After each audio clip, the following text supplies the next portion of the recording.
I think some people in the space are a lot quicker to just assume that there's malintent and that there's a possibility of wrongdoing. And we don't take that approach as much. For us, it's more like, well, we want to see the evidence of something going wrong. The funny thing is, in any other circumstance, you might have had a point there. He's conveniently ignoring Google's long history of doing shady things, many of which he's covered on Surveillance Report.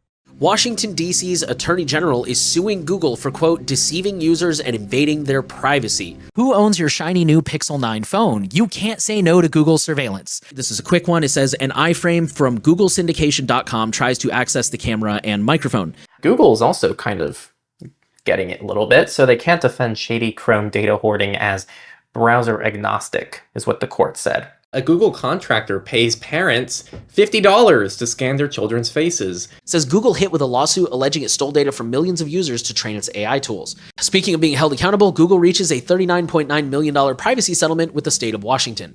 The settlement revolves around the claims that Google deceived people into believing they controlled how the search and advertising company collected and used their personal data. Inside Google's quest to digitize troops' tissue samples. This article basically just outlines a deal that Google apparently has with the Department of Defense to use military members' data to help train AI to find, study, and cure diseases. Google tried to collect so much data that the people from the JPC were legitimately concerned that they would be able to de-anonymize patients. Bear in mind that's just a fraction of Google's bad behavior. And yet, you're going to sit there with a straight face and tell viewers Google absolutely wouldn't try something like this. Google still gets their data and they still get all the telemetry they need.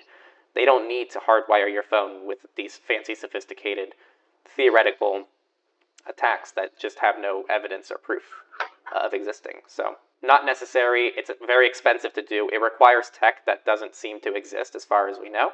NitroKey went out and they got a Sony Xperia XA2. They were trying to figure out, does your chip actually phone home?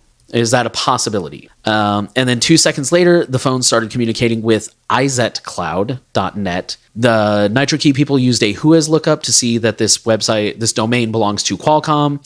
Investigating this further, we saw that packages are sent via the HTTP protocol and not encrypted using HTTPS, SSL, or TLS. So that means anyone else on the network, including hackers, government agencies, network admins, telecom operators, local and foreign, can easily spy on us by collecting this data, store them, and establish a record history using the phone's unique ID and serial number Qualcomm is sending over to their mysteriously called izetcloud.